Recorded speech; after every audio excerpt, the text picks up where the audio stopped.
عائشہ ایک سادہ اور بھروسہ کرنے والی لڑکی تھی۔ اس کی زندگی پرسکون گزر رہی تھی، یہاں تک کہ ایک دن اس کے موبائل پر ایک انجان نمبر سے کال آئی۔ دوسری طرف ایک مہذب آواز تھی جس نے خود کو بینک کا نمائندہ ظاہر کیا۔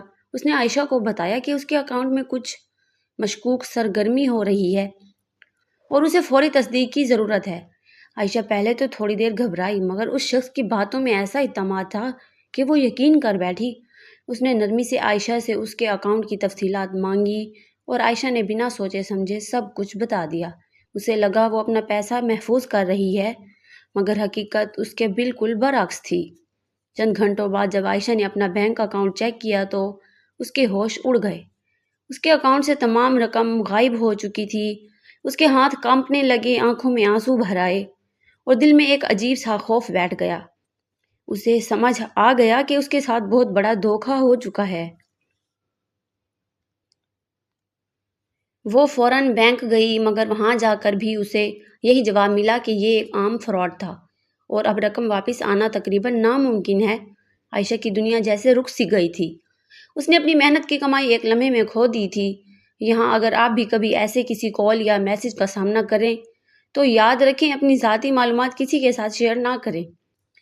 اور اگر آپ کو ایسی کہانیاں سیکھنے اور سمجھنے میں مدد دیتی ہیں تو ہمارے چینل کو ضرور سبسکرائب کریں تاکہ آپ محفوظ رہ سکیں۔ عائشہ رات بھر سو نہ سکی۔ وہ بار بار سوچتی رہی کہ آخر اس نے اتنی بڑی غلطی کیسے کر دی۔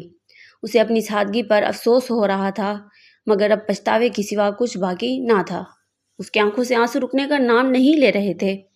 چند دنوں بعد عائشہ نے خود کو سنبھالا اور فیصلہ کیا کہ وہ اس واقعے کو اپنی کمزوری نہیں بلکہ سبق بنائے گی۔ اس نے اپنے دوستوں اور خاندان والوں کو بھی اس فراڈ کے بارے میں آگاہ کرنا شروع کیا تاکہ کوئی اور اس جال میں نہ پھنسے۔ ساتھ ساتھ عائشہ نے خود کو مضبوط بنایا، مگر اس کے دل میں یہ درد ہمیشہ باقی رہا کہ ایک لمحے کی بھروسے نے اسے کتنا نقصان پہنچایا۔ وہ اب پہلے سے زیادہ محتاط ہو چکی تھی اور ہر کال یا پیغام پر سوچ سمجھ کر رد عمل دیتی تھی۔ اس کہانی کا سبق یہ ہے کہ آج کے دور میں صرف سادہ ہونا کافی نہیں بلکہ سمجھدار ہونا بھی ضروری ہے۔ ہر چمکتی چیز سونا نہیں ہوتی اور ہر مہذب آواز سچ نہیں بولتی۔ اور اپنی معلومات کی حفاظت کریں، کیونکہ ایک چھوٹی سی غلطی زندگی بھر کا نقصان بن سکتی ہے۔ اس نے اتنی بڑی غلطی کیسے کر دی۔ اسے اپنی سادگی پر افسوس ہو رہا تھا، مگر اب پچھتاوے کے سوا کچھ باقی نہ تھا۔ اس کی آنکھوں سے آنسو رکنے کا نام نہیں لے رہے تھے۔ چند دنوں بعد عائشہ نے خود کو سنبھالا اور فیصلہ کیا کہ وہ اس واقعے کو اپنی کمزوری نہیں بلکہ سبق بنائے گی۔ اس نے اپنے دوستوں اور خاندان والوں کو بھی اس فراڈ کے بارے میں آگاہ کرنا شروع کیا تاکہ کوئی اور اس جال میں نہ پھنسے۔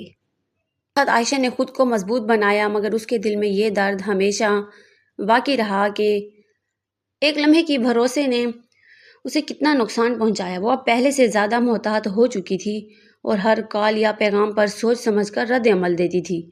اس کہانی کا سبق یہ ہے کہ آج کے دور میں صرف سادہ ہونا کافی نہیں بلکہ سمجھدار ہونا بھی ضروری ہے۔